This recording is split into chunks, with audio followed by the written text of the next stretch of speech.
Television channels ने तो जैसे बिल्कुल मुझे ऐसा लगता है कि इनको किसी विदेशी ताकत से फंडिंग हो रही है टेलीविजन चैनल्स को, कि देश को ऐसे वक्त में भी ये लोग तोड़ने की कोशिश कर रहे हैं, इस तरह की डिबेट करवा रहे हैं। इन चैनल्स के खिलाफ ना सिर्फ कार्रवाई होनी चाहिए बल्कि एक इंक्वायरी होनी चाहिए, इन्वेस्टिगेशन होनी चाहिए कि ये चैनल्स आखिर किसके इशारे पे ये काम कर रहे हैं। देखिए, मैं कानून का आदमी हूं और मैं आपको ये रेस्पॉन्सिबिलिटी के साथ बता रहा हूं कि देश में कोई भी ऐसी ताकत नहीं है जो देश को तोड़ने का काम करे। ये जरूर विदेशी ताकतें हैं जो इन टेलीविजन चैनल्स को फंडिंग कर रही हैं, इन टेलीविजन चैनल से देश को तुड़वाने का काम कर रही हैं। हमारे भारत की सरकार ने गाइडलाइंस जारी की हैं कि मीडिया ये नहीं कर सकती है और मीडिया ये नहीं कर सकती है, जिन गाइडलाइंस के बारे में हमने बार बार कहा कि आप धार्मिक दुर्भावनाओं के तहत कार्रवाई नहीं कर सकते हैं। मीडिया चैनल धार्मिक भावनाएं भड़काने के काम नहीं कर सकती है, किसी मजहब के खिलाफ इल्जाम नहीं लगा सकती है, किसी कम्युनिटी के खिलाफ इल्जाम नहीं लगा सकती है। ये उन गाइडलाइंस का दरअसल वायलेशन है। इसलिए ऐसे मीडिया चैनल्स के लाइसेंस भी निरस्त होने चाहिए, इनके लाइसेंस भी कैंसिल होने चाहिए।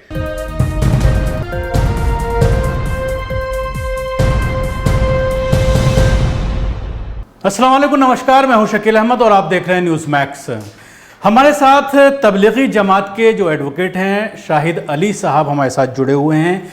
अभी जिस तरह से कई जगह से खबरें आ रही हैं, जिस तरह से अभी सहारनपुर का मामला सामने आया जिसको हमने अपने चैनल पर भी चलाया, उसके अलावा और कई राज्यों से ऐसी खबरें आ रही हैं कि विदेशी तबलीगी जमात के जितने भी लोग हैं उनको न सिर्फ छोड़ा जा रहा है बल्कि ये कहा जा रहा है कि सरकार अरेंजमेंट करे, उनको अपने कंट्री तक पहुंचाया जाए।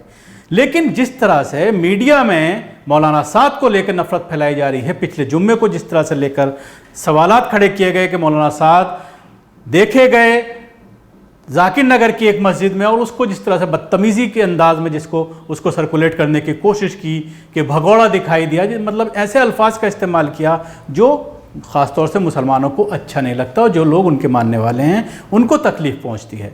शाहिद साहब क्या कहना चाहेंगे जिस तरह से उत्तर प्रदेश के सहारनपुर का मामला सामने आया कि वहाँ पर 50 से ज़्यादा तबलीगी जमात के विदेशी नागरिकों को न सिर्फ छोड़ा गया बल्कि तमाम ही इल्ज़ामात से उनको बरी कर दिया। सिर्फ 188 को उनको दोषी माना, जिसमें 1 महीने की सज़ा का प्रावधान है और जो अरसा उन्होंने क्वारंटाइन में गुजारा है, जेल में गुजारा है, उसी को सज़ा मान करके ये कहा गया कि इनको इनके देश तक भेजने का इंतज़ाम किया जाए। लेकिन उत्तर प्रदेश सरकार ने यह कहा कि हम इसको लेकर अपर कोर्ट में जाएंगे, आगे की कार्रवाई इनके खिलाफ करेंगे। किस तरह से कोर्ट ने यह फैसला दिया, क्या कहना चाहेंगे? हमारे कानून में तमाम प्रावधान हैं, अपील में जाने का भी प्रावधान है, उसके खिलाफ अपील में जाने का भी प्रावधान है। जहाँ तक कानून की बात है, कानून अपना काम कर रहा है और कानून के जरिए कानून की जितनी भी संस्थाएं हैं हमें सबको उसकी इज्जत करनी चाहिए और कानून के इस फैसले का हम स्वागत करते हैं जिसमें उन्होंने कहा कि साहब जितना भी वक्त हो गया इसको सजा मान के इनको अब छोड़ा जाए और इनको इनके घर पहुँचाया जाए। अभी मद्रास हाई कोर्ट ने भी यही कहा कि बहुत हो गया, तबलीगी जमात के लोगों को बहुत ज़्यादा इस वक्त परेशानी हो चुकी है, इनको इनके घर पहुंचाया जाए।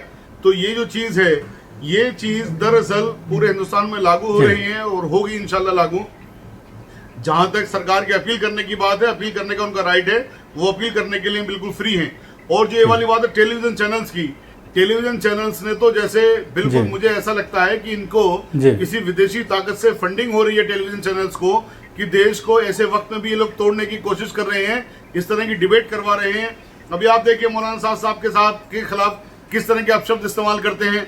मौलाना साहब को भगोड़ा बताते हैं, उनको फरार बताते हैं, उनको बताते हैं छिपे हुए हैं। मैं एक बात पूछता हूं, टेलीविजन चैनल पे ही मैंने ये बात पूछी है और मैं रेस्पॉन्सिबिलिटी के साथ पूछता हूं, क्या अभी तक भी किसी भी ऑनरेबल कोर्ट ने या पुलिस ने उनको भगोड़ा घोषित किया है? नहीं किया है। क्या ऑनरेबल कोर्ट ने या पुलिस ने अभी तक भी उनकी कोई पर्सनल पेशी मांगी है? नहीं मांगी है। उस कंडीशन के बावजूद भी फिर आखिर इनके पास ऐसे ये हौसले कहां से आते हैं, ऐसी चीजें कहां से आती हैं कि ये लोग इस तरह का प्रोपेगेंडा करते हैं जो पूरी तरह से कम्युनल प्रोपेगेंडा है, लोगों को भड़काने के लिए करते हैं कि मौलाना साहब फरार है, मौलाना साहब छिपे हुए हैं, मौलाना साहब यहाँ पर देखे गए। आर्टिकल 21 कॉन्स्टिट्यूशन के अंदर है जो राइट टू लाइफ की फंडामेंटल गारंटी देता है। फंडामेंटल राइट है हमारा, राइट टू लाइफ, और right to life, right to privacy की भी गारंटी देता है। अगर ये मौलाना साहब किसी टेलीविजन चैनल पर नहीं आना चाहते तो उनका व्यक्तिगत मामला है, इसकी इज्जत होनी चाहिए, इसकी रेस्पेक्ट होनी चाहिए। लेकिन टेलीविजन चैनल तमाम जो दुर्भावना के तहत ये प्रचार करते हैं, मेरा ख्याल ये है कि इन टेलीविजन चैनल्स के खिलाफ जरूर ये इंक्वायरी होनी चाहिए कि जब देश पाकिस्तान की साजिशों के साथ जूझ रहा है, लड़ रहा है, जब देश चाइना की साजिशों के साथ लड़ रहा है, जूझ रहा है, जब देश कोरोना वायरस के लड़ाई के साथ लड़ाई लड़ रहा है, उससे जूझ रहा है, तब भी ये लोग देश को बांटने का काम कर रहे हैं, ये टेलीविजन चैनल्स। इसलिए इन लोगों के खिलाफ जरूर कार्रवाई होनी चाहिए। शाहिद साहब, एक तरफ चैनल्स कहते हैं कि मौलाना साद भगोड़े हैं, और दूसरी तरफ पिछले हफ्ते जुम्मे के दिन जब मौलाना साद, लॉकडाउन के बाद पहला जुम्मा था पिछले हफ्ते जो हुआ है, जब से मसाजिद खोली गई हैं, तो नमाज़ पढ़ने के लिए जाकिर नगर की मस्जिद में गए और उसको लेकर के हल्ला मचाया गया। शाम को जिस तरह से डिबेट की गई कि दिखाई दिए, एक तरफ भगौड़ा कहते हैं, दूसरी तरफ दिखाई दिए कहते हैं, तो इसको किस तरह से देखते हैं? और जिस तरह से पुलिस के बारे में बार बार जब ये पूरा मामला सामने आया था फ्राइडे को, तो उस दिन भी ये बात कही जा रही थी और अब भी डिबेट में बार बार ये बात आती है। हमारी आपसे कई बार बात हुई है, आप ये कह रहे हैं कि तबलीगी जमात के ऊपर जो इल्ज़ामात लगे हैं मौलाना साद उसका पूरी तरह से जवाब दे रहे हैं, पुलिस की जो कार्रवाई है उसको बता रहे हैं, जो कोरोना टेस्ट हुआ है वो रिपोर्ट भी दिल्ली पुलिस को सौंपी गई है, लेकिन चैनल इन सब चीज़ों का पूरी तरह से इनकार करते हैं। तभी मैंने कहा शकील साहब कि इन चैनल्स के खिलाफ ना सिर्फ कार्रवाई होनी चाहिए बल्कि एक इंक्वायरी होनी चाहिए, इन्वेस्टिगेशन होनी चाहिए कि ये चैनल्स आखिर किसके इशारे पे ये काम कर रहे हैं। देखिए, मैं कानून का आदमी हूँ और मैं आपको ये रेस्पॉन्सिबिलिटी के साथ बता रहा हूँ कि देश में कोई भी ऐसी ताकत नहीं है जो देश को तोड़ने का काम करे। ये जरूर विदेशी ताकतें हैं जो इन टेलीविजन चैनल्स को फंडिंग कर रही हैं, इन टेलीविजन चैनल से देश को तोड़वाने का काम कर रही हैं। देखिए, पाकिस्तान की, चाइना की आधी साजिश तो तभी कामयाब हो जाती है जब देश को तोड़ने की कोशिश करता है, और ये टेलीविजन चैनल्स सरेआम खुलेआम देश को तोड़ने की कोशिश कर रहे हैं। जब कानून को मौलाना साहब की जरूरत अभी पर्सनल पेशी की नहीं हुई है, जैसा मैंने कहा कि पुलिस ने नहीं कहा कि वो पर्सनली पेश हो, ऑनरेबल कोर्ट ने नहीं कहा वो पर्सनली पेश हो, फिर ये आखिर किस बात की वजह से उनको इस तरह से शो करते हैं? अभी एक टेलीविजन चैनल पे कहा कि वो नेपाल के रास्ते भागने की कोशिश कर रहे थे।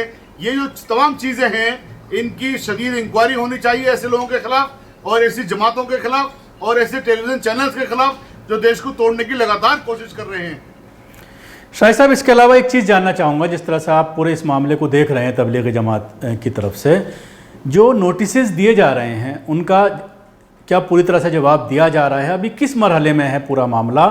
और जिन लोगों को गिरफ्तार किया गया, जिन लोगों को क्वारंटाइन किया गया, उनकी क्या स्थिति है? देखिए, जो भी नोटिसेस मिल रहे हैं उनका नोटिस का जवाब दिया जा रहा है। इन्वेस्टिगेशन पूरी तरह से ज्वाइन कर रहे हैं, उसमें कोई मसले की बात नहीं है। इन्वेस्टिगेशन एक नाजुक वक्त में है। अभी आपने पिछले दिनों सुना होगा कि एक रिपोर्ट ये आई के साथ इंडियन एक्सप्रेस ने छापी कि मौलाना साहब की ऑडियो डॉक्टर्ड है, मौलाना साहब की ऑडियो में तब्दीली की गई है, और जिसको दिल्ली पुलिस ने बाद में खंडन किया कि ऐसा नहीं है। लेकिन दिल्ली पुलिस ने साथ साथ ये कहा कि हम इस ऑडियो को अभी CFSL के लिए भेजा हुआ है, CFSL से रिजल्ट नहीं आया है। तो अगर CFSL से रिजल्ट ये आ गया कि वो ऑडियो डॉक्टर्ड थी, वो ऑडियो फर्जी थी, तो क्या मीडिया चैनल ये सारे के सारे मौलाना साहब की और तबलीगी जमात की इज्जत को वापस कर देंगे? इन लोगों को इतनी भी शर्म नहीं आती कि देश की कानूनी संस्थाओं की इज्जत कर लें, देश के कानून में लोग विश्वास कर लें? इन लोगों को ना देश के कानून पर विश्वास है, ना ऑनरेबल कोर्ट पे विश्वास है, ना इनको कानूनी संस्थाओं पे विश्वास है। ये तो देश को तोड़ने के लिए लगातार ये कोशिश कर रहे हैं, जो अपने मकसद में ये इंशाल्लाह किसी भी तरह से कामयाब नहीं होंगे, क्योंकि ये देश हम सबका देश है, बहुत प्यारा देश है। इस देश को मजबूत करने के लिए पूरा देश जब से देश आज़ाद हुआ, आज़ादी से पहले से अपनी कुर्बानियां देता आ रहा है, आज़ादी के बाद भी कुर्बानियां दे रहा है, इंशाल्लाह देते रहेंगे। शाहिद साहब, मीडिया ट्रायल के ऊपर कई बार सवालात खड़े होते रहे हैं कि जैसे कोई गिरफ्तार होता है, उसको आतंकी के मामले में अगर किसी को मुस्लिम को गिरफ्तार किया जाता है तो उसे आतंकी उसी दिन बना दिया जाता है जिस दिन पूरा प्रोसेस शुरू होता है, जिस दिन गिरफ्तारी होती है। हालांकि पूरा एक लंबा प्रोसेस है, जब तक कोर्ट की मोहर नहीं लग जाती कि वो आतंकी है, जब तक आप उसको आतंकी नहीं कह सकते, संदिग्ध कह सकते हैं, संदिग्ध आतंकी कह सकते हैं, लेकिन इस तरह के अल्फाज का इस्तेमाल किया जाता है। और देखने में यह आया है कि लोग 12-12, 15-15 साल रहने के बाद बेइज्जत बरी होते हैं, लेकिन उसके बाद मीडिया उसको नहीं दिखाती, उसको बेगुनाह साबित नहीं करती। अब इस तरह के मामले में जिस तरह से तबलीगी जमात को लेकर बार बार ये कहा गया कि कोरोना स्प्रेडर हैं, कोरोना बम फैलाया गया, आज भी लगातार जब कोई इस तरह की बात आती है, रोज़ाना टीवी डिबेट्स में ये बात कही जाती है कि 30% से ज़्यादा जो कोरोना के मामले हैं शुरुआती दौर में तबलीगी जमात ने बहुत दुख की बात यह है कि आर्टिकल 19 का सहारा लेकर ये मीडिया चैनल्स मीडिया ट्रायल करने के लिए बैठ जाते हैं। ट्रायल के लिए हमारी ऑनरेबल कोर्ट्स हैं, ये पूरे देश को इनके खिलाफ आवाज़ उठाने की ज़रूरत है कि ये आर्टिकल 19 का सहारा लेकर, right to speech and free expression का सहारा लेकर ये दुर्भावना के तहत जो कार्रवाइयाँ करते हैं, लोगों को बदनाम करने की जो कार्रवाइयाँ करते हैं, ये नहीं होनी चाहिए। मुझे बताइए, क्या आर्टिकल 19 जो हमें बोलने का अधिकार देता है, किसी को भी बेगुनाह को ये गुनाहगार कह सकता है? कानून कहता है कि जब तक किसी का जुर्म साबित नहीं हो जाए उसको बेगुनाह माना जाए। लेकिन ये मीडिया चैनल जहां एफआईआर हुई फौरन कहना शुरू कर देते हैं, बल्कि एफआईआर से पहले कहना शुरू कर देते हैं कि ये गुनहगार है, इसको सजा दी जाए, इसके साथ में ये कार्रवाई की जाए।